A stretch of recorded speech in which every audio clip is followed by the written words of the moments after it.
Hey everybody, it is Chris DeFirio with Keys to the Shop, and welcome to another edition of Shift Break. Hopefully you're having a great day today, and these short format episodes are generally about 10 minutes or so.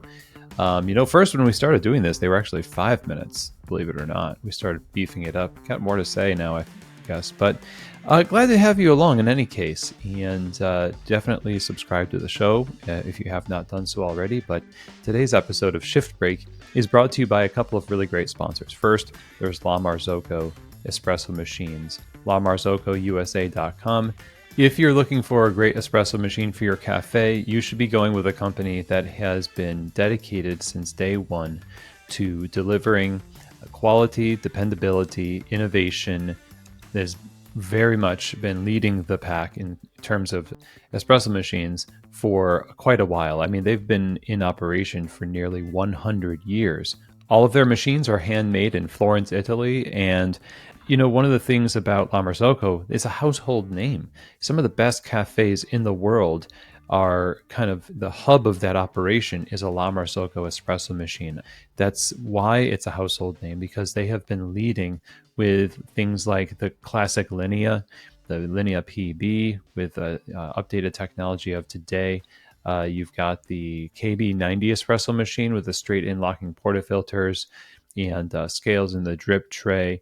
You've got the Leva, which recreates that lever pull old school, where we get the term pulling a shot from, aesthetic. And it's very much just a few examples of a range of different things that La Marzocco is producing to satisfy your need in your specific and unique coffee bar. So again, reach out to them, info@lamarzocousa.com. And also today we're sponsored by Rattleware. So Rattleware is the company that has been kind of supporting coffee shops for, it feels like decades now, I think. They're behind the scenes. They're supporting the scene. So in your cafe, you have smallwares. This is what Rattleware does.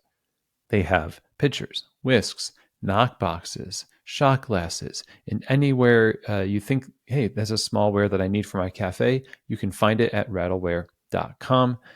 They want to give you smallwares that just work, because that's a big deal. When something small doesn't work, it creates a lot of confusion. It's a ripple effect. So Rattleware is all about supplying you with things that will help you function at your best. And so check them out. Again, rattleware.com. Now, today's episode, we're going to talk about something that is not necessarily, I think it's talked about still today, but I think it's kind of in the assumptions that we make when we go to start coffee shops, or we think about what a great barista is. We think about a superstar barista. We have had an episode in the past called Bottling Your Best Barista. And in that episode, we talked about the short story of that episode is, hey, the person that you really enjoy their work, you enjoy what they do, they're doing the work a certain way that really is like, if only everybody could be like that kind of thought. That's a sign, that's a clue that there is some kind of a raised level of expectation or a codifying of different standards that needs to be put in place at your shop. That person represents for you in living color the thing that maybe you couldn't articulate before, but now you have the opportunity to articulate that and recreate the job description and create an environment that supplies the resources and the support necessary for people that you hire to fulfill those expectations as you grow. And I'm careful to say that because it often happens where we elevate the expectations, we add more work, we don't pay people more, we don't supply them with more coaching or training, we just wish, and then we get kind of upset when people don't do what we want. So we need to make sure that we're supplying and facilitating that successful upward evolution of what we expect people to do.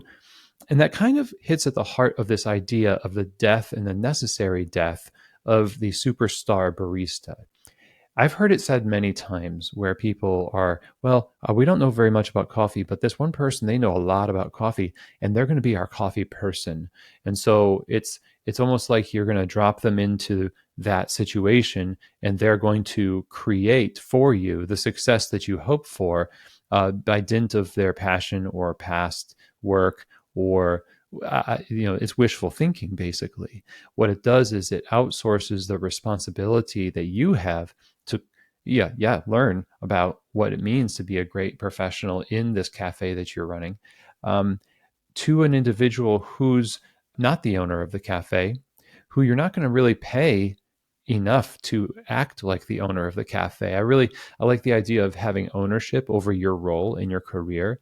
But when we ask people to act in a way that, like you're an owner of this coffee shop, sometimes we're asking a little bit too much.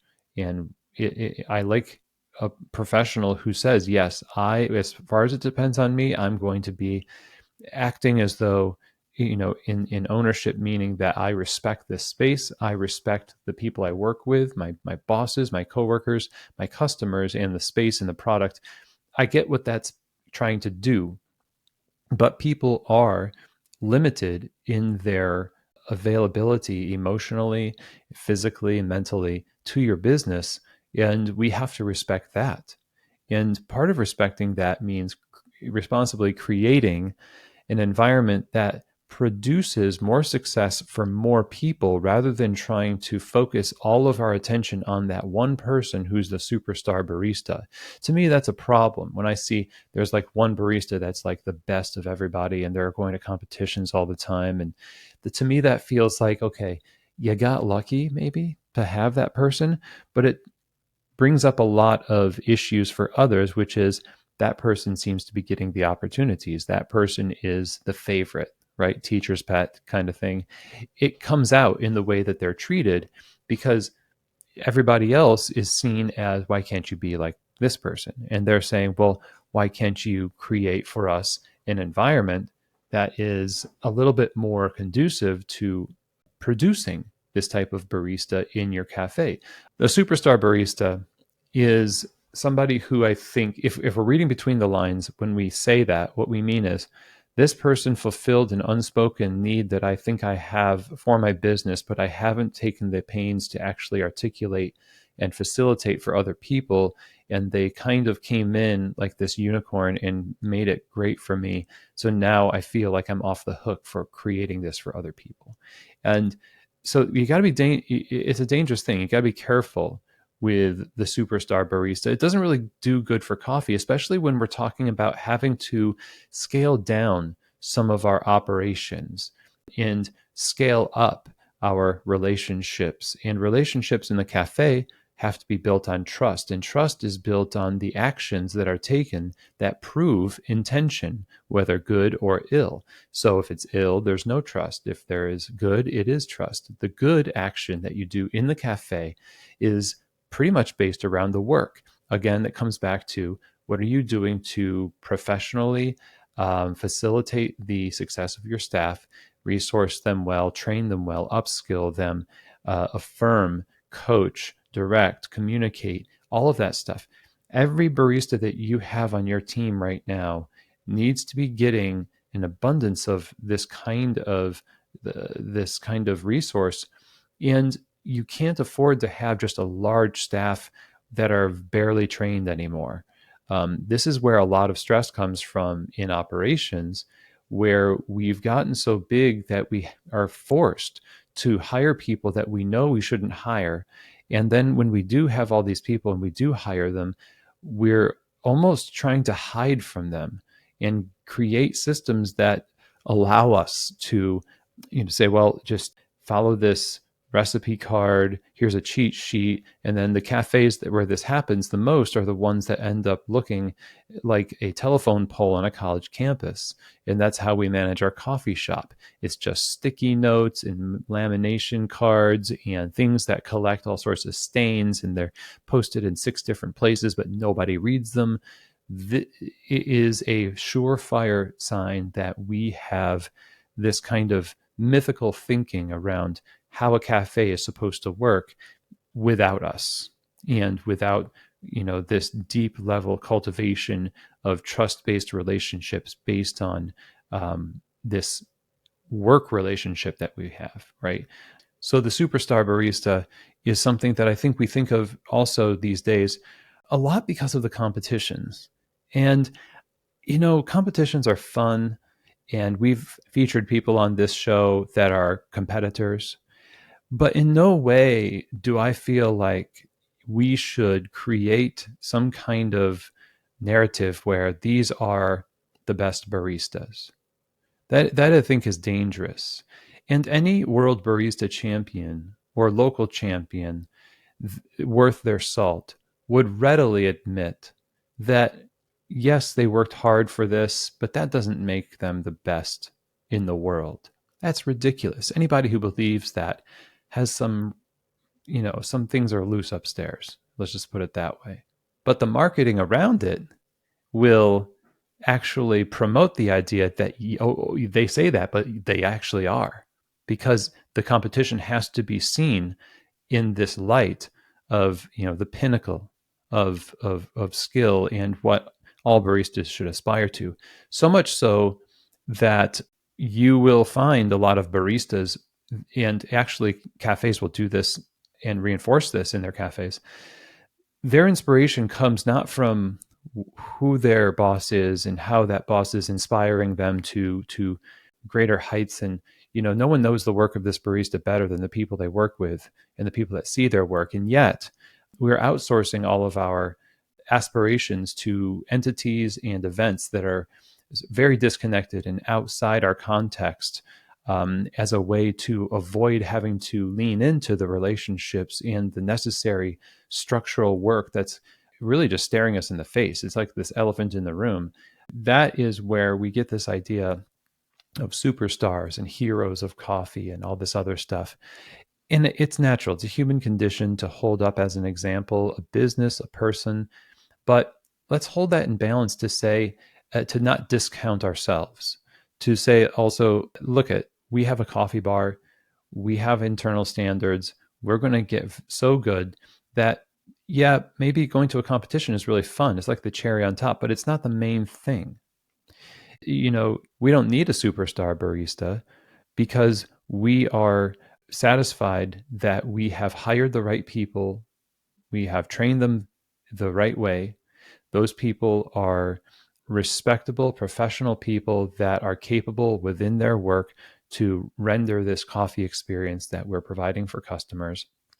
And everybody feels, I guess you could say everyone feels like a superstar, but we're basically just replacing superstar with a healthy coffee shop.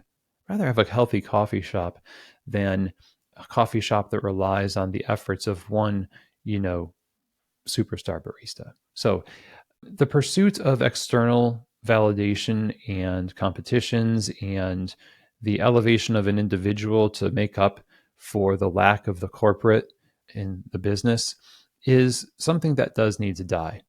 And hopefully, as we every year we enter into a new cycle of competitions where there's so many champions now, it's hard to know. You don't really know anything about them except for their routine. And that's kind of a poor excuse for an inspiration. Maybe there's interviews that expose some things about, hey, their family did this or they did that. And, that makes you endeared to them a little bit more. But let's redirect our energy to be inspired by the things that are around us and not avoid eye contact with the necessary work that will make us actually better in real life. That feels like the right thing to do at this time, especially as we think about ways to create higher value for customers who are going to have to pay higher prices for things that things cost more. We have to charge more, and we're going to have to find ways to be resilient. And elevating the value proposition of our cafes through this effort, I think, is going to be helpful. So that's what I have to share with you today. Hope it's helpful. Let me know what you think. And by the way, key holder coaching groups are starting again. Our coaching groups are cohorts of coffee shop owners and operators who are wanting to have community, to learn from one another and find support, accountability, encouragement, insights. So if you've been running your coffee shop for 2 or more years and it's a brick and mortar coffee shop, that's really what this group is designed for, reach out, chris@keystotheshop.com. And with that, we'll see you here next week for another edition of Shift Break, from Keys to the Shop.